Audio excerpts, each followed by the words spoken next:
आए हुए मेहमानों से अपने दर्शकों का तारुफ करा देते हैं। हमारे साथ बीजेपी की तरफ से रामनिवास यादव जी हैं। रामनिवास जी नमस्कार, बहुत बहुत स्वागत है। संघ विचारक अशोक सिन्हा जी हमारे साथ हैं। अशोक जी नमस्कार, बहुत बहुत स्वागत है। आरएलडी प्रवक्ता संतोष यादव जी हमारे साथ हैं। संतोष जी नमस्कार, आपका भी बहुत बहुत स्वागत है। और साथ ही साथ शशि भूषण शुक्ला जी जो कि धर्माचार्य हैं। शशि जी नमस्कार, बहुत बहुत स्वागत है। तो इसके अलावा भी कुछ और मेहमान हमारे साथ जुड़ेंगे, लेकिन सवालों और जवाबों के सिलसिले को आगे बढ़ाएं। मेरा पहला सवाल तो मेरा रामनिवास यादव जी से ही है। रामनिवास जी, जो मंथन चला, जो 48 घंटे तक, अब लोग पूछ रहे हैं, जब निकले तो भैया आप तो मीडिया में हो, आप डिबेट कराते हो, क्या कुछ निकला, क्या निकल करके आया, जरा हमारे दर्शकों को तो बताइए। आलोक जी, निश्चित रूप से इस धर्म सभा से बहुत बड़ा संदेश गया जी। पूरी दुनिया को सच्चाई मालूम हुई कि कोर्ट ने क्या कहा और किस तरह लोग कोर्ट के निर्णय के खिलाफ जाके जगह जगह धर्म मतलब प्रचार कर रहे हैं कि मंदिर, जबकि कोर्ट ने स्पष्ट कहा कि वहां पर राम मंदिर था, राम जन्मभूमि है और राम मंदिर ही वहां होना चाहिए, लेकिन 3 भागों में बांट दिया। जिस तरह कोर्ट ने निर्णय सही तरीके से नहीं दिया जी। और लगातार सरकार का भी पक्ष कोर्ट ने जानने का प्रयास नहीं किया और सरकार ने अपना पक्ष रखा, फिर भी कांग्रेस की तरफ से एक बड़े वकील लग के उन्होंने कहा कि 2019 के बाद इसकी डेट लगाई जाए जिससे इसका कोई चुनावी फायदा न मिले। जबकि भारत सरकार पिछले 2.5 साल से बताने के लिए धर्म सभा का आयोजन किया गया था क्या? पूरी बात हमारी होने दीजिए। ठीक है। पिछले 2.5 साल से भारत सरकार लगातार लगी है कि कहीं न कहीं कुछ निर्णय इस पर हो जाए, लेकिन जिस तरह विपक्ष और कोर्ट कहती है कि हमारी प्राथमिकता में मंदिर नहीं है, जबकि पूरी दुनिया में हिंदू समाज की प्राथमिकता में है कि राम मंदिर बने। भारतीय जनता पार्टी की और सरकार सबकी प्राथमिकता में है। जो धर्म सभा हुई उससे एक संदेश गया पूरी दुनिया में कि आज किस तरह हिंदू समाज मंदिर के लिए लालायित है, मंदिर बनना चाहिए और राम मंदिर धर्म सभा से यही होना चाहिए। क्या संदेशा गया, जरा मैं आपसे जानने की कोशिश करूंगा। और इतने बड़े पैमाने पर आखिर क्या जरूरत थी सबको एक मंच पर लाने की? प्रभु राम जब सीताहरण हुआ था तो प्रभु राम के छोटे भाई भरत उस समय गद्दी पर थे अयोध्या के, और उनके ससुर जनक जी वो भी राजा थे, परंतु प्रभु राम ने किसी से भी कोई सहायता नहीं मांगी जी। और उन्होंने वहां के स्थानीय स्तर पर बाली, सुग्रीव, जो सेना थी, बानर सेना थी, नल, नील, इन सब को एकत्रित किया और एकत्रित करके और असत्य पर, आतताई पर, आक्रमण करके और उस राक्षस को पराजित किया, रावण जिसे कहते हैं। ठीक वही कार्य ये एकत्रीकरण से हुआ है। समाज की शक्ति, अखंड शक्ति खड़ी हुई है।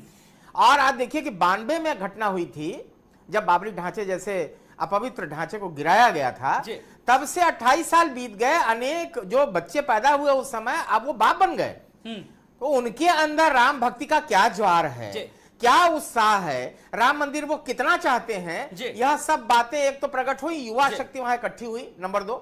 नंबर 3 से एकत्रित से भीड़ से यह हुआ कि जितने लोग कयास लगा रहे थे, अरे साहब यहां तो बड़ा अनर्थ हो जाएगा और बड़ा मारकाट मचेगा और मुसलमान डर के भाग गए, और आपने देखा होगा कि पूरी की पूरी यह जनशक्ति यह अनुशासित रही। दो दिन प्रशासन को करना पड़ेगा कि प्रशासन ने व्यवस्था चाक चौबंद की थी, पूरी अयोध्या को छावनी में तब्दील कर दिया था। 92 से बड़ी व्यवस्था थोड़ी थी जी। 1992 में मुलायम सिंह, उस समय कल्याण सिंह थे और उसके पहले मुलायम सिंह थे, क्या उससे बड़ी व्यवस्था थी जी? व्यवस्था अब तो सेना की मांग कर रहे थे ऐसे लोग कि सेना बुलाइए। तो आप ही देखिए कि न भी होती व्यवस्था तो भी एक, आप कहीं व्यवस्था को, कहीं पुलिस को लाठीचार्ज करना पड़ा क्या, कहीं पर कोई बदरास्ता बताना पड़ा क्या?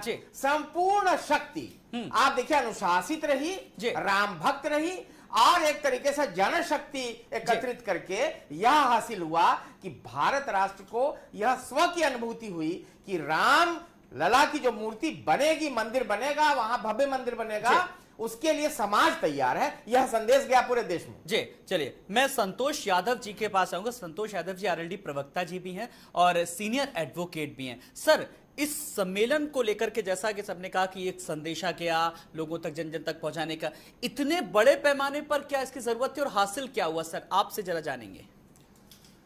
आलोक जी, मैं ये कहना चाहता हूँ, सबसे पहले तो मैं ये बता दूं कि ये रामनिवास यादव जी मेरे छोटे भाई हैं और इनको मैं बहुत कड़क जवाब नहीं देना चाहता हूँ। नहीं आप दे सकते थोड़ी देर के लिए पूरी तरीके से।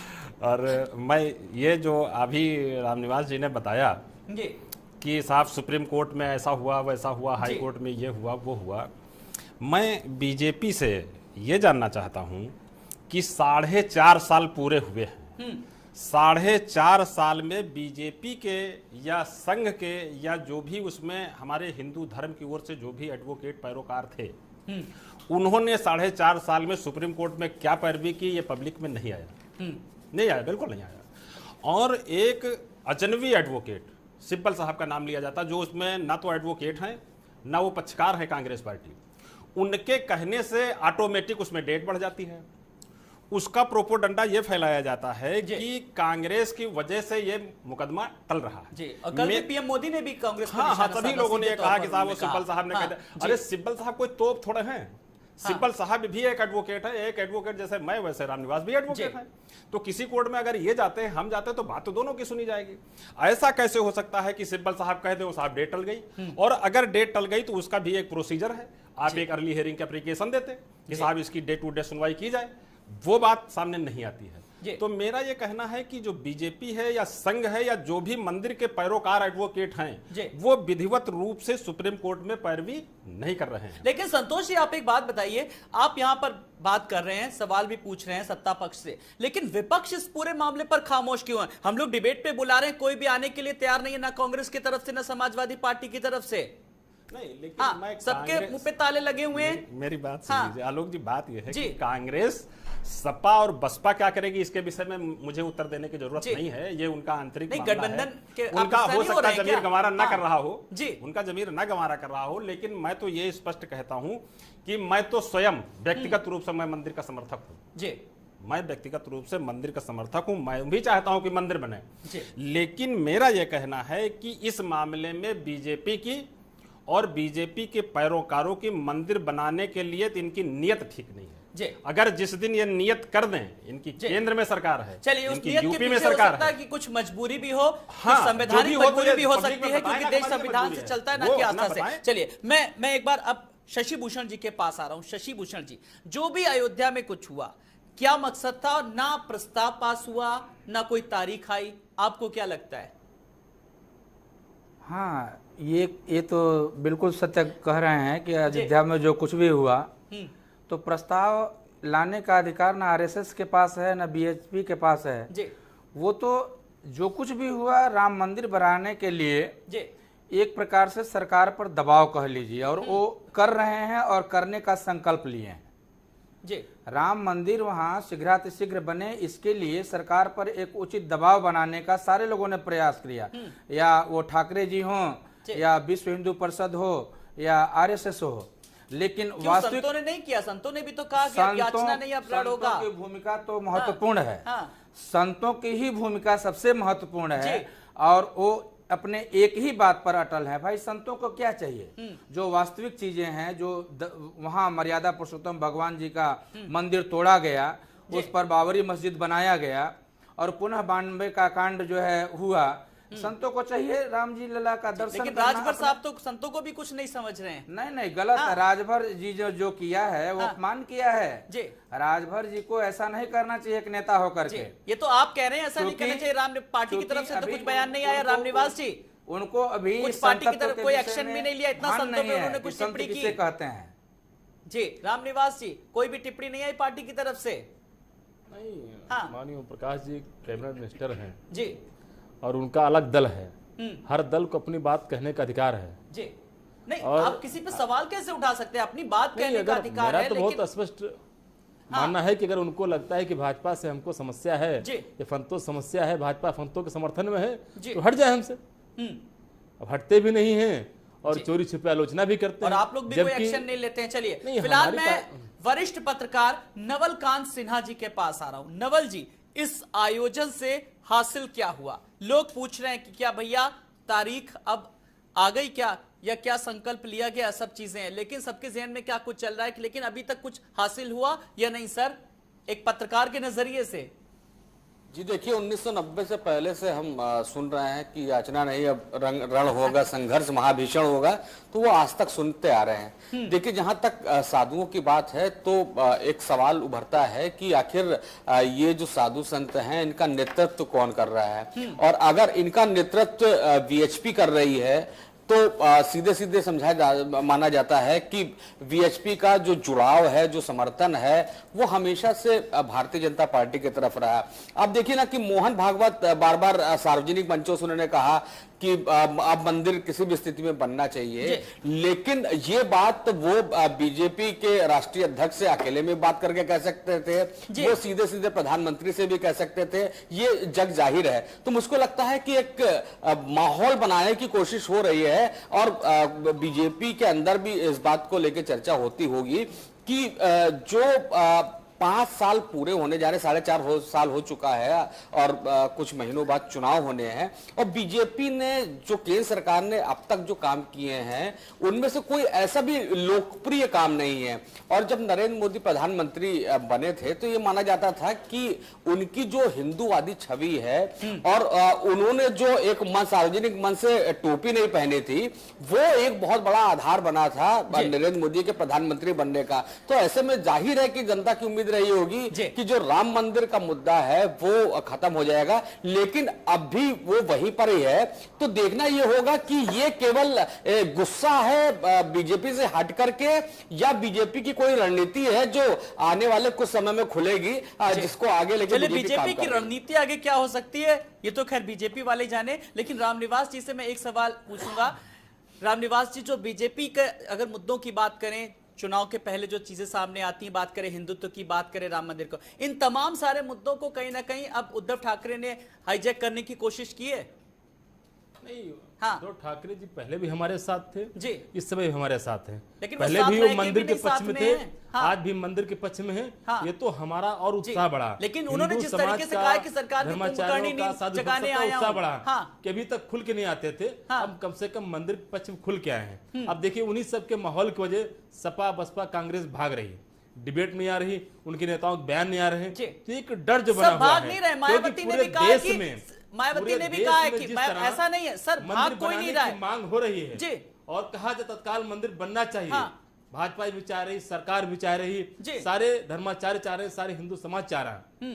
तो उनके दबाव में जिस तरह सारे दल भाग रहे हैं जी, आपके डिबेट नहीं आ रहे हैं, किसी मंच पे बयान नहीं दे रहे हैं, कहीं का डर समा गया है। सर बयान आ रहे हैं, लेकिन उन बयानों का आप लोग जवाब नहीं दे रहे हैं। उन्होंने कहा कि ये मुद्दों को भटकाने की कोशिश कर रही है सरकार। 4.5 साल हो गए, कुछ काम नहीं हुआ है, और असल मुद्दों से भटकाने की कोशिश, इसलिए राम मंदिर मुद्दे को उठा रही है। मायावती ने सर कहा कि असल मुद्दों से भटकाने की कोशिश। अब इस बात का जवाब दीजिए, आप खुद ही कह रहे थे। नहीं, ऐसा कुछ नहीं है जी। हमारी सरकार किसी मुद्दे भटकाने का नहीं है जी। ये तो विपक्ष के पास कोई मुद्दा नहीं है। अच्छा, तो ये बात बता रही विपक्ष। चलिए, जबकि भारतीय जनता पार्टी, इस सवाल का जवाब मैं संतोष जी से ले लूंगा। लगातार विकास कार्य कर रहे हैं। सरकार भटका रही है मुद्दों से, या फिर विपक्ष के पास कोई मुद्दा नहीं है? पूरी तरीके से राम राज्य आ चुका है, सब विकास हो चुका है सर, देश में ठीक है, आधी आबादी को हाँ संतोष जी सुरक्षा देने का काम सरकार कर रही है। आपसे बेहतर कोई नहीं दे सकता इस सवाल का जवाब। आलोक जी, मैं एक बात कहना चाहता हूँ। अभी हमारे धर्माचार्य जी, धर्मगुरु जो भी शुक्ला जी बैठे हैं, एक बात इन्होंने कही, हो सकता है आपने ध्यान न दिया हो, इन्होंने कहा कि मंदिर था गिराया गया। मंदिर था गिराया गया, तो अगर उसको आप मंदिर मानते थे तो गिराया क्यों? अगर आप उसको मंदिर मानते हैं तो गिरा के गलत किया। नहीं, वो अरे मेरी बात तो सुन, अरे बाबर ने गिराया, अभी गिराया 92 में आपने गिराया। तो बाबरी मस्जिद गिराई गई। नहीं, गुरु जी ने भी कहा है कि मंदिर था। अरे मेरी बात सुन लो, पहले मेरी बात सुन लो। मैंने सुना है, सुन के ही दे रहा हूं मैं जवाब। भाई वो एडवोकेट है, उनसे कोई मैं सुन के ही जवाब दे रहा हूं। जी जी। और इन्होंने कहा मंदिर था, उसको गिराया गया। तो अगर मंदिर था तो उसको गिराया क्यों? दूसरी बात है, जब हमारा मंदिर है, जब वो अगर बाबरी मस्जिद है उसको मान लिया जाए तो, लेकिन उसके अंदर राम भगवान मूर्ति तो थी उसके अंदर जी। भगवान रामचंद्र, सीता जी की, लक्ष्मण जी की मूर्ति थी उसके अंदर। जब मूर्ति थी, पूजा अर्चना वहां पे होता था, तो वो मंदिर था। जब हमारा फैजाबाद से अयोध्या नाम हो सकता है, इलाहाबाद से प्रयागराज हो सकता है, तो बाबरी मस्जिद को हम राम मंदिर क्यों नहीं लिख सकते थे भाई? हम उसी पे लिख देते अपना नाम जी। हमने तो अपना मंदिर खुद गिरा दिया भाई। पेचीदगियां हैं, तकनीकी टेक्निकल पॉइंट्स हैं, जिसमें जियोलॉजिकल सर्वे ऑफ इंडिया की भी रिपोर्ट आई। जी, लेकिन इस पूरी कवायद के बीच शशि भूषण जी, सवाल यह है कि जिस जो माहौल बनाने की जो कोशिश की जा रही थी, जो दबाव बनाने की कोशिश की जा रही थी, जो संतों का साफ तौर पर कहना था कि अब धैर्य का, उनके सब्र का बांध टूटता जा रहा है, लेकिन उससे कुछ अब हासिल हुआ कि नहीं? मतलब कुछ लगा कि हाँ कुछ चीजें सामने निकल करके आई, हाँ किसी ट्रैक पर चीजें अब आई कम से कम? देखिए अभी हाँ। तक तो कुछ दिखता नजर नहीं आ रहा है जी और संतों में अभी भी असंतोष की भावना है जी। जब तक कोई रिजल्ट नहीं मिल जाता, जब तक कोई खुशखबरी नहीं मिल जाती तो है। ये रिजल्ट की किससे उम्मीद लग रही है अब आपको? केंद्र कि सरकार जो सरकार केंद्र में अध्यादेश है, बनेगा, कानून लाएगी, जो हाँ, या सरकार सुप्रीम कोर्ट के फैसले का इंतजार करेगी? जो सरकार केंद्र में है, जो सरकार राज्य में है, जिस सरकार को पूर्ण बहुमत से जिता करके भेजा गया है, उसकी दायित्व है। क्योंकि इतने दिनों से, विगत 26 वर्षों से तो कोर्ट का ही मामला चल रहा है, सुप्रीम कोर्ट का भी मामला विगत 2010-11 से चल रहा है, लेकिन सुप्रीम कोर्ट के मामले से कहीं से असंतुष्टि पैदा हुई। एक चीज और है आलोक जी, कुछ अल्पसंख्यक समुदाय के मुस्लिम भाई अगर ये चाह जाते कि राम मंदिर बने तो कोई दिक्कत नहीं, आज ये इतना बवाल नहीं हुआ होता। वो उनका एक सिद्धांत है, जैसे भाजपा का एक नारा है, न खाएंगे न खाने देंगे, तो उनका नारा मैं समझता हूं कि न चैन से रहेंगे न रहने देंगे। ये क्या भारत को सीरिया बनाना चाहते हैं? हाँ, बाबर क्या अफगानिस्तान से लाया था वहां जमीन अयोध्या में? क्यों? सबसे पहले प्रश्न तो यह है हमारा कि जब मर्यादा पुरुषोत्तम भगवान श्री रामचंद्र जी का मंदिर वहां था, उसको क्यों तोड़ा गया? उसको तोड़ करके बाबरी मस्जिद अगर नहीं बनी होती तो 92 का इतना बड़ा कांड नहीं होता, इतना बड़ा कार सेवकों पर जो है मुलायम सिंह जी ने गोली नहीं चलवाई होती, और आज जो है ये जितने भी संत और महंत, दुनिया, समाज, विदेशों तक के लोग जुट करके आपस में धर्म सभाएं कर रहे हैं। और लक्ष्य पूरी तरीके से चारे मंदिर की तारीख नजदीक है। सिर्फ मोहन भागवत जी ने कहा है अशोक जी कि एक बार ये आंदोलन फिर से कहीं ना कहीं तेज होगा। अब क्या इसी तरीके से जैसा 25 नवंबर को एक माहौल बनाने की कोशिश गई थी, फिर से आने वाले समय में बहुत जल्दी ऐसा होने वाला है क्या? नहीं, उन्होंने कहा कि हम लड़ेंगे नहीं मगर अड़े रहेंगे जी, और यह निर्णायक क्षण है मंदिर बनाने के लिए। नंबर 3, उन्होंने कहा कि टोली में कार सेवकों को अयोध्या आना पड़ेगा, और उन्होंने हनुमान का उदाहरण दिया अपने बौद्धिक में कि जिस प्रकार हनुमान से बड़ा राम भक्त कौन है, और हनुमान के अंदर जो 4 गुण थे, एक तो दृढ़ता थी, शक्ति थी उनके पास, लक्ष्य के प्रति समर्पण भावना थी, जो कार्य उनको दिया जाता था उसे पूरा ही करके लाना है, सजीवन बूटी लाना था तो पूरा पहाड़ी उखाड़ लाए, और चौथा था धीरज, उनके अंदर बहुत था। अब मोहन भागवत जी ने कह दिया कि मैं भी कहता था कि धीरज रखें हमारे संत सेवक, मगर अब उन्होंने कहा मैं नहीं कहता कि अब धीरज रखिए, अब आप अड़िए, जागृत होइए और अयोध्या पहुंचते रहिए, टुकड़ों में आइए और आ करके कार सेवा करिए वहां पे। अर्थात अब निर्णायक घड़ी आ गई है मंदिर बनने की, और मंदिर बनाने में हाथ लगाना पड़ेगा। तो इसलिए अयोध्या आने को मोहन भागवत जी ने राम मंदिर का कुछ रामबाण ऐसा बताया क्या कि टोलियों में आते रहिए, कार सेवा करते रहेंगे? मंदिर वहीं बनेगा जी, शीघ्र बनेगा, भव्य बनेगा, इसमें कोई संशय नहीं है जी। चाहे जैसे संवैधानिक ढांचे के अंतर्गत ही रहते हुए वहां पर मंदिर शीघ्र बनेगा, आप आश्वस्त रहिए। आप इसी टीवी चैनल पर मंदिर को बनते हुए दिखाएंगे जी, और शीघ्र दिखाएंगे। सर नवल जी से एक सवाल की, जैसा कि राम मंदिर को लेकर के बताए, जरा यहां पर हम लोगों का मर्म समझने की कोशिश करें। मंदिर बनाने की सब बात करें, उद्धव ठाकरे भी कह रहे हैं राम मंदिर का निर्माण होना चाहिए, कांग्रेस भी कह रही है, बीजेपी भी कह रही है, और कांग्रेस कभी नहीं, लेकिन विरोध किसी ने नहीं करा। हमारे तो आरएलडी के भाई हैं, अभी विरोध किसी ने नहीं करा, रूप से अभी विरोध किसी ने नहीं करा। पार्टी के स्तर पर ये कह रहे कि नहीं हम भी साथ नहीं है, क्योंकि इनको भी मुसलमान वोटों की चिंता है बहुत ज्यादा। कैराना वगैरह जीते हैं ना, उधर बहुत मुसलमान वोट है, तो इनको भी बड़ी चिंता है मुसलमानों को वोटों की। अपनी भावनाएं मैं व्यक्त कर सकता हूं, रूप से सहमत समूह की भावनाएं व्यक्त करना, तो पार्टी हमारी नहीं तैयार जी। नहीं, नवल जी से सवाल यही है कि आखिर मंदिर की तारीख को लेकर के सवाल उठ रहे हैं कि अब तारीख बताएगा कौन? सवाल तो यही है सर। जी देखिए, मैंने पहले भी कहा था कि मुझको लगता है कि जिस तरह से संघ के पदाधिकारी जो बात सीधे प्रधानमंत्री से, राष्ट्रीय अध्यक्ष से कर सकते थे, वो बार बार मंच से क्यों कह रहे हैं, बार-बार वहां सम्मेलन करने की क्यों आवश्यकता पड़ी, उसका जवाब अशोक सिन्हा जी ने दिया कि आप देखिए कुछ दिन में आपको नजर आएगा कि शीघ्र ही मंदिर की घोषणा होगी। तो जाहिर सी बात है, अगर वो इनकी चर्चा होती रहती है, जैसा माना जाता है कि बीजेपी आरएसएस की पार्टी है, तो जाहिर सी बात है कोई ना कोई रणनीति होगी, और अगर ऐसा होता है तो निश्चित रूप से बीजेपी को फायदा होगा। लेकिन मैं बता रहा हूं कि अगर बीजेपी बिना मंदिर की घोषणा के बगैर चुनाव में जाती है तो निश्चित रूप से उसको सरकार में आना मुश्किल होगा, क्योंकि जब किसी जोश में वोट करते हैं तो इस देश के बहुसंख्यक हिंदू होते हैं, अन्यथा वो विभिन्न जातियों के व्यक्ति होते हैं और जातिगत आधार पर वोट देते हैं, जिसका तौर तरीका कांग्रेस, समाजवादी पार्टी, आरएलडी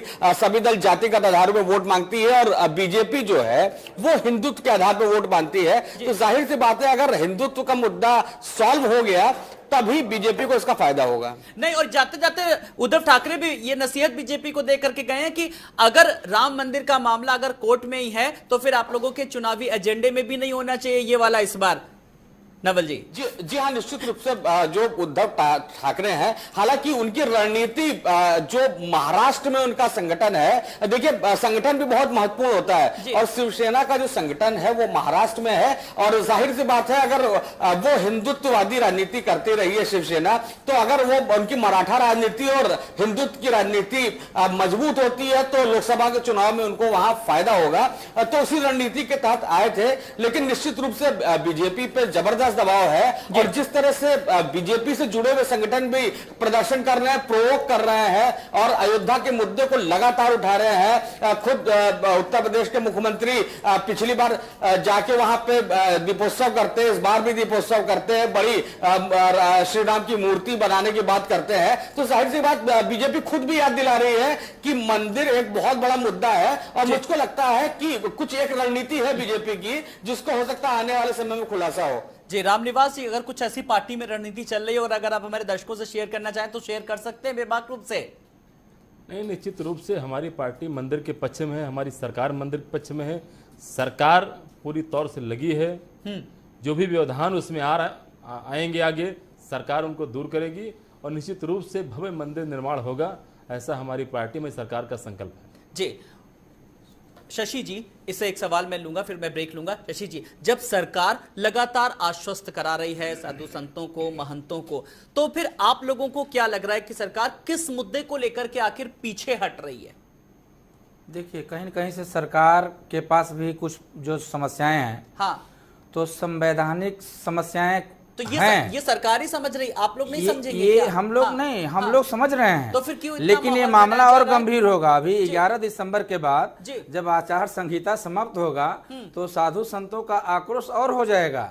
जैसे जैसे दिन करीब आते जाएंगे वैसे वैसे जो है सब में जन आक्रोश, चूंकि देखिए ये सबसे बड़ी बात है कि 100 करोड़ हिंदुओं की एक आस्था का विषय है, और आस्था वो सब सारे लोग अब खो चुके हैं। अब समय इतना नहीं रह गया सबके पास कि कितना दिन बर्दाश्त किया जाए। प्राचीन इतिहास को उठाना नहीं है, दोहराना नहीं है। अब कम से कम भारतीय जनता पार्टी से जो आशा है, जो विश्वास है, उस पर अगर सरकार के बाद इलेक्शन होने के बाद क्या नतीजा होगा ये कौन जाने। लेकिन उससे पहले जिन लोगों ने सपोर्ट किया सरकार को, सरकार से अपनी डिमांड मांग कर रहे हैं। संतोष जी, बड़े संक्षेप में प्राचीन इतिहास में ना जाए, 1992 वाले अगर देख ले, वो स्थिति थी, सब लोग कहीं ना कहीं डरे हुए हैं, वो स्थिति ना आए कम से कम, क्योंकि अभी 24-25 नवंबर की को अगर देखते हुए लोग डरे हुए थे। मीडिया रिपोर्ट्स जो आ रही थी, लोग राशन इकट्ठा कर रहे थे, वहां पर लोग डरे हुए थे, कुछ लोग पलायन भी कर रहे थे, कहीं ना कहीं उस स्थिति से लोग डरे हुए हैं। आलोक जी, असल में बात यह है कि देखो, हिंदुस्तान का जो नौजवान है या हिंदुस्तान का व्यक्ति है, वो अब हर चीज राजनीतिक रूप से वो परिपक्व हो गया। अब उसमें कोई ये नहीं कह सकता कोई राजनीतिक रूप से कुछ जानता नहीं है। उसने बीजेपी के बातों को जान लिया है कि देखो ये बात कहेंगे लेकिन करेंगे नहीं, ये तो उनका पक्का मान लिया लोगों ने। जिन जिन मुद्दों पे बीजेपी की सरकार आई थी, चाहे वो जो मुद्दा आप ले लीजिए, चाहे अटल बिहारी वाजपेयी के जमाने से ले लीजिए, इंडिया साइनिंग वो रुक गया, नदियों को मिलाने का काम रुक गया, फिर अच्छे दिन का काम रुक गया, फिर धारा 370 जम्मू कश्मीर की रुक गई, फिर 15 लाख रुपया जो जन जन को जाना था वो रुक गया। तो कुल मिला के लोगों को ये लग गया है कि देखो बीजेपी जो ऐसा कहेगी। तो नहीं, कुछ काम जो हुए हैं, कभी आप इसमें उज्ज्वला योजना की बात नहीं करते हैं, कभी ऐसी जो तमाम सारी योजनाएं जो बहुत सारी उज्ज्वला योजना की मैं बात हर सिक्के के दो पहलू होते हैं सर। मेरी बात, विपक्ष की तो एक लोकतंत्र में बहुत खूबसूरत भूमिका होती है। हाँ, जो हमारा संविधान कहता है, संविधान का यही तो कहना है कि जो भी भारत का प्रधानमंत्री होगा या स्टेट का मुख्यमंत्री होगा वो कल्याणकारी राज्य की स्थापना करने का प्रयास करेगा। तो वो कल्याणकारी योजनाएं तो जो भी होगा वो करेगा, लेकिन जिन मुद्दों को लेकर के, एक मिनट मेरे सुन लीजिए, हाँ 70 साल की बात खैर मैं बता दूंगा, लेकिन जिन मुद्दों को आपने अपने एजेंडे में रखा था उस एजेंडे पर एक भी एजेंडे पे आपने काम चलिए सारे एजेंडों की बात कर दीजिए, लेकिन अब एक बात साफ है कि विपक्ष के एजेंडे में राम मंदिर का मुद्दा नहीं है, विपक्ष की मंशा भी साफ तौर पर सामने नहीं आ रही है। फिलहाल शिवसेना सुप्रीमो आते हैं अयोध्या, विश्व हिंदू परिषद की धर्म सभा हुई, साधु संतों और राम मंदिर की उम्मीद लिए हजारों लोगों का जमावड़ा लगा, लेकिन नतीजा क्या निकला? ढाक के 3 पर।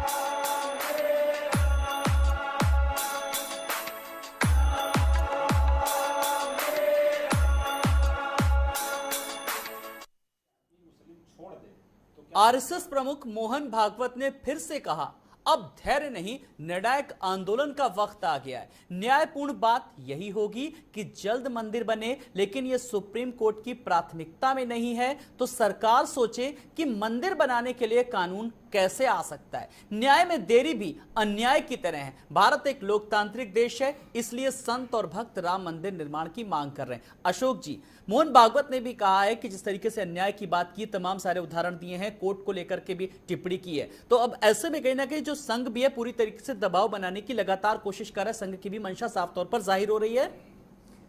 देखिए, लोकतंत्र में जितनी भी लोकतांत्रिक संस्थाएं हैं, हाँ, वह पब्लिक के टैक्स के पैसे से चलती है, पब्लिक उनकी तनख्वाह देती है, पब्लिक के ही पैसे से वहां उसके बिल्डिंग में बिजली जलती है, कारें चलती है, अक्सर बड़े बड़े, जुडिशरी भी उसमें से एक है। तो पब्लिक की पसंद का काम क्यों नहीं होता? एक मिनट, जुडिशरी जो है वह भी पब्लिक सर्वेंट की परिभाषा में आती है। वो पब्लिक सर्वेंट है, किसके सर्वेंट है? पब्लिक के। और पब्लिक उनकी मालिक है। पब्लिक की संवेदना, पब्लिक की जनाकांक्षा अगर किसी लोकतांत्रिक संस्था में नहीं है, उनका संवेदना नहीं है, तो आप समझ लीजिए कि लोकतंत्र पे खतरा है।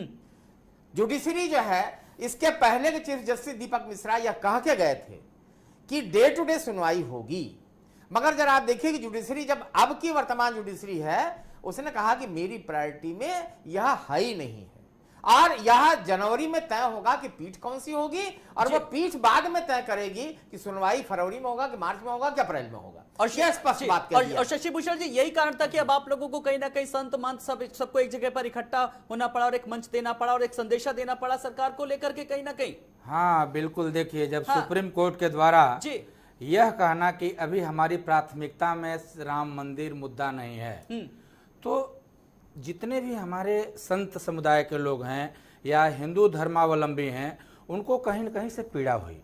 वो पीड़ा अब कैसे जग जाहिर करें? अब उन्होंने अपने अपने आरएसएस, विश्व हिंदू परिषद, अलग अलग दलों ने अपनी रणनीति तैयार की, एक डेट फिक्स किया, तो कभी 25 को, अभी आगामी 9 दिसंबर को भी महासभा कुछ होना है, संत सभा होना है।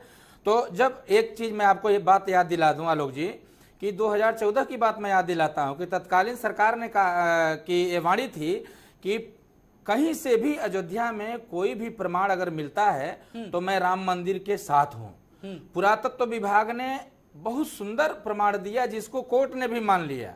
उसके बावजूद भी कोर्ट को अभी को प्राथमिकता में नहीं है मर्यादा पुरुषोत्तम भगवान रामलला की मंदिर। मैं कहता हूं कि क्या कोर्ट में जो माननीय लोग बैठे हुए हैं, जो माहौल बनाने की कोशिश की, उससे बन जाएगा क्या राम मंदिर? क्या माहौल बनाने की कोशिश, इसको आप कह लीजिए, माहौल बनाने की कोशिश इसलिए है कि अपेक्षाएं हैं इसी सरकार से, और सरकार को देखिए, मैं बार बार कहता आ रहा हूं कि 60 साल का किया हुआ कांग्रेस को भुगतना पड़ा 2014 में, और अगर बीजेपी भी अगर इसको दोहरा रही है, राम मंदिर का निर्माण नहीं करवा रही है, तो हो सकता है बीजेपी को भी भुगतना पड़े, क्योंकि बीजेपी के मुख्य एजेंडे में रामलला मंदिर। चलिए, सरकार ने तो अब कुछ सोच ही लिया होगा, सरकार तैयार है, लेकिन मैं एक बहुत अहम सवाल का जवाब नवलकांत जी से। नवलकांत जी, अगर बात करें अयोध्या को लेकर के, जैसा कि अशोक जी ने भी कहा कि अयोध्या पहुंचते रहिए, ये अभी उन्होंने संदेशा दिया, कार सेवक वहां पर पहुंचेंगे, 11 दिसंबर को फिर एक आयोजन हो जाना, लेकिन अयोध्या के दिल में क्या है? लोगों को, सब संत महंत पहुंचे वहां पर,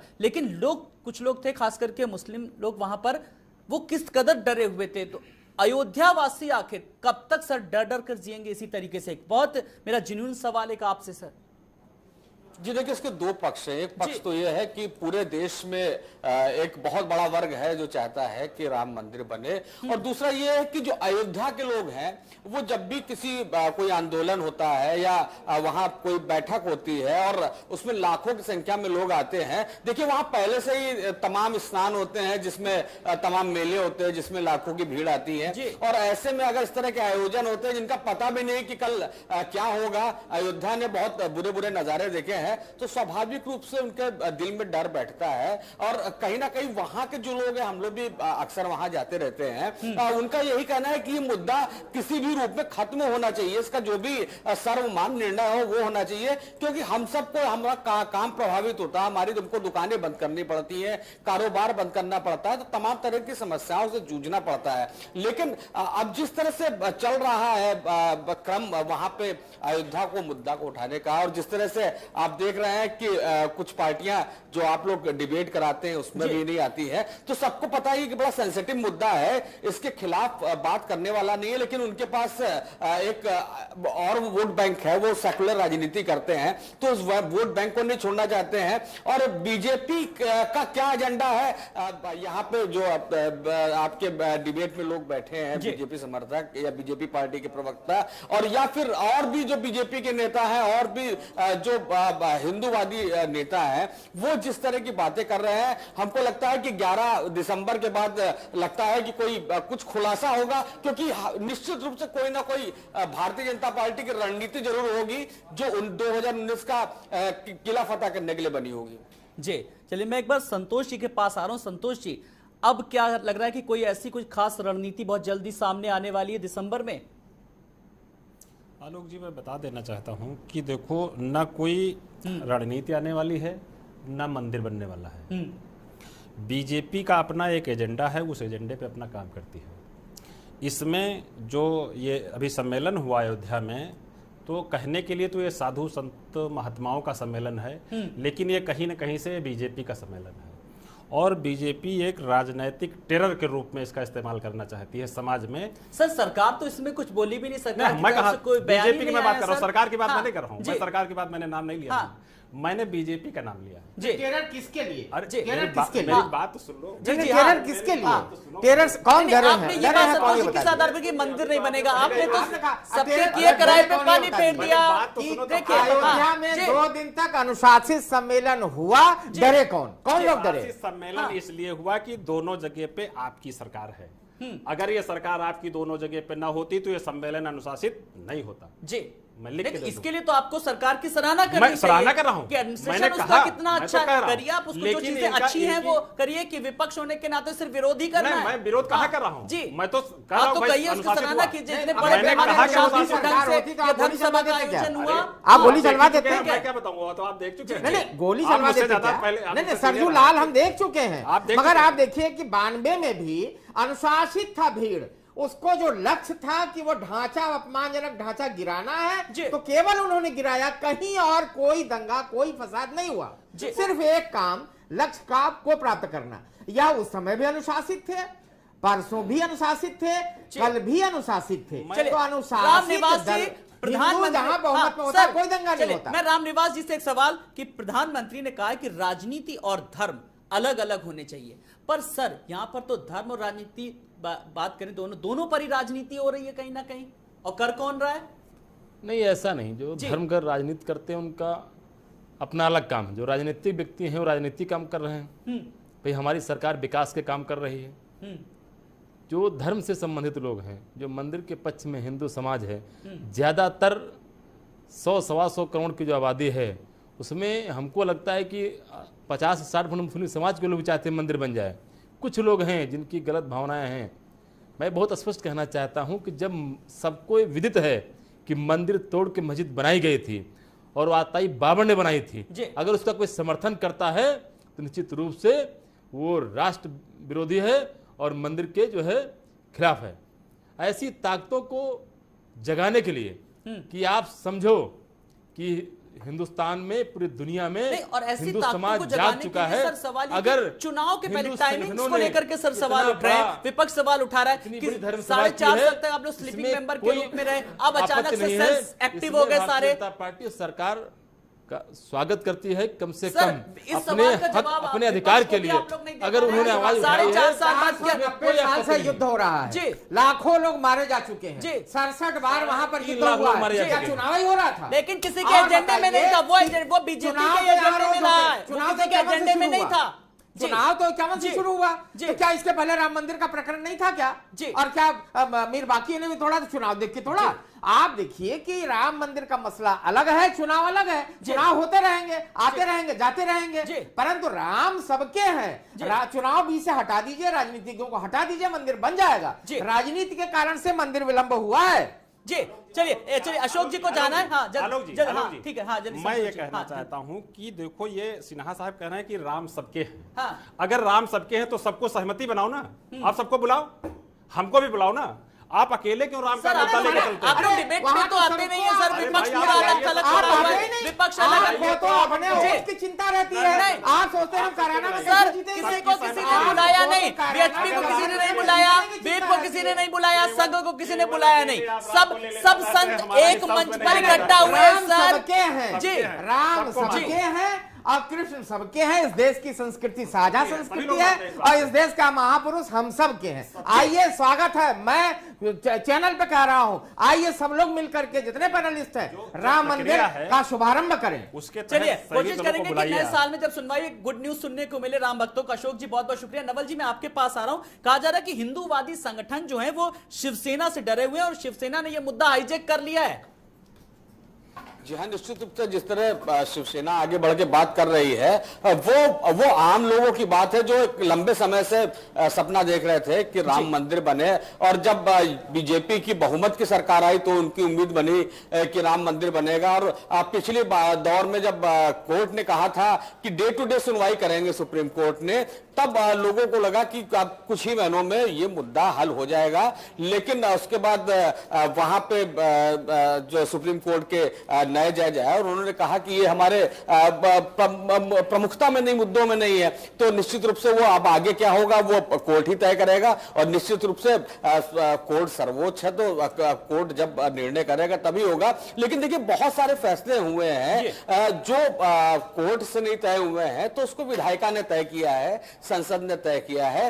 तो ऐसे में लोगों का सवाल है, लोगों के अंदर, जिनके अंदर इच्छा है कि राम मंदिर बने, उनके अंदर यह है कि ये आखिर ऐसा मुद्दा, इसमें क्या बुराई है कि उसको जो लोकसभा में, संसद में इस बिल को नहीं पास कराया जा सकता, अध्यादेश नहीं लाया जा सकता। और अब तो ये कहने वाले लोग हो गए हैं कि जब कोर्ट फैसला में विलंब होता ही है तो केवल राम मंदिर ही क्यों, काशी विश्वनाथ और मथुरा का मुद्दा भी इसी तरह से हल होना चाहिए। जी, लेकिन सवाल यह कि देश तो संविधान से चलता है। मैं एक बार शशि भूषण जी से एक फाइनल कमेंट जानना चाहूंगा। शशि भूषण जी, अब आपको लोगों को क्या लग रहा है कि जो संकल्प लिए गए हैं, बहुत सारी चीजों को लेकर के चीजें सामने आई हैं, अब आगे, अब आप लोगों का अगला कदम क्या होगा? क्या कुछ उम्मीद की लौ जगी है या उम्मीद की राह बंधी है? कुछ उम्मीद पे तो दुनिया जिंदा है जी। नहीं, आप लोग अपनी मंशा बताइए। मैं सदैव सत्य पर विश्वास करता हूं और सदैव सत्य की जीत होती है और होती रहेगी। और राम सबके प्राणधन है, सर्वाधार हैं, सर्वस्व है राम।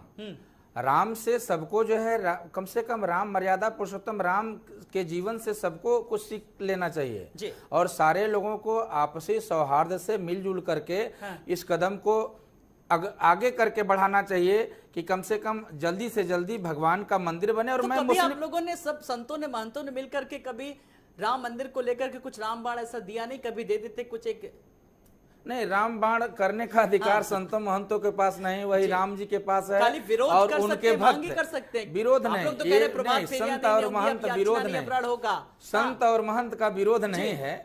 ये उनकी अंतरात्मा की आवाज है, इसको विरोध से परिभाषित मत करिए। अंतरात्मा रुदन कर रहा है, सारे लोग परेशान हैं कि अब जब BJP as per commitment BJP 4.5 वर्ष हो गए, 5-6 महीने और हैं चुनाव होने में, और कब करेंगे इस तरीके से? हमारे मर्यादा पुरुषोत्तम का मंदिर कब बनाएंगे? इसलिए संत आक्रोशित हैं और कोई बात नहीं है। संत कोई राजनीति नहीं। मैं आज भी कहता हूं, आज भी कहता हूं कि बीजेपी की बात राजनीति नहीं होनी चाहिए, क्योंकि 2019 में बहुत करीब है, नाराजगी नहीं मोल लेना चाहिए कि जाहिर सी बात है कि क्या कुछ विकल्प हो सकते हैं और सरकार के पास एक विपक्ष के तौर पर। संतों को आक्रोशित होना स्वाभाविक है जी। उन्होंने बड़ी आशा लगाई थी, बीजेपी से बड़ी आशा थी उनको, कि बीजेपी से क्या पूरे देश को आशा थी। लोगों ने बिना जाति धर्म के बीजेपी को वोट इस बार दिया था।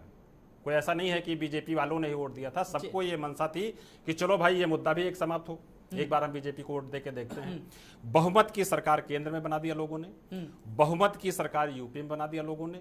उसके बावजूद भी मंदिर के विषय में कोई कदम न उठाना, ये बीजेपी सरकार की नाकामी है। और अपनी नाकामी को छुपाने के लिए इस तरीके के लेकिन सरकार कभी पीछे तो नहीं हटी ना। पीछे तो लगातार हर चीज संवैधानिक दायरे की बात की। अमित शाह ने भी कहा, केशव प्रसाद मौर्य ने भी कहा कि बनेगा, लेकिन एक संवैधानिक दायरे की बात कर रही है। संवैधानिक दायरा यह है कि अगर सुप्रीम कोर्ट इसमें कोई फैसला नहीं ले रहा था तो इनके पास संसद थी, संसद में कानून बनाते, या यूपी स्टेट के पास भी एक कानून था, ये लैंड एक्विजिशन एक्ट के तहत उस भूमि को अधिग्रहण करते। लेकिन इन दोनों कदमों को ना उठा करके इन्होंने सीधे कोर्ट के ऊपर एक ब्लेम लगा दिया कि साहब कोर्ट फैसला नहीं करती, कोर्ट फैसला नहीं करती, कोर्ट में भी उचित पैरवी नहीं करते हैं। तो ये तो बीजेपी सरकार की नाकामी है। अगर ये आज चाह जाएं नियत और दिल से, तो अभी मंदिर बन जाएगा। लेकिन इनकी नियत और दिल पर सीधा सीधा सवाल उठ रहा है। सर मैं कुछ नहीं कह रहा हूं, अब आप इसका जल्दी से फाइनल कमेंट जवाब दे दीजिए। आलोक जी, हमारी सरकार की भी नियत है, हमारी पार्टी की भी नियत है। जिस तरह पूरे देश में 2014 में 7 प्रदेशों में हमारी सरकार थी, लगातार समर्थन मिलता जा रहा है, आज हम 20-21 प्रदेशों में हो गए हैं। इसी तरह का समर्थन जनता को प्राप्त है। अगर हमारी नाकामी होती, जनता हमारे साथ न होती, और रही बात मंदिर की, और अब मंदिर भारतीय 17 जगह चाहिए, मंदिर बनाएंगे, सरकार में ही बनेगा, कोई और दल बनाने इसको नहीं आएगा। भारतीय जनता पार्टी के समर्थन से ही मंदिर बनेगा। 17 लोगों में जब सरकार हो जाएगी। नवल कांत जी, मैं आपसे एक फाइनल कमेंट, इस पूरी कवायद के बीच जो भी कुछ 48 घंटे में अयोध्या में हुआ, अगर किसी को कुछ हासिल हुआ हो या ना हुआ हो, या किसी की नाराजगी सामने आई हो, लेकिन इस पूरे सिनेरियो में अगर देखा जाए तो उद्धव ठाकरे की क्लीन इमेज जरूर हो गई, वो भी नॉर्थ इंडियंस के बीच, नहीं लगता सर?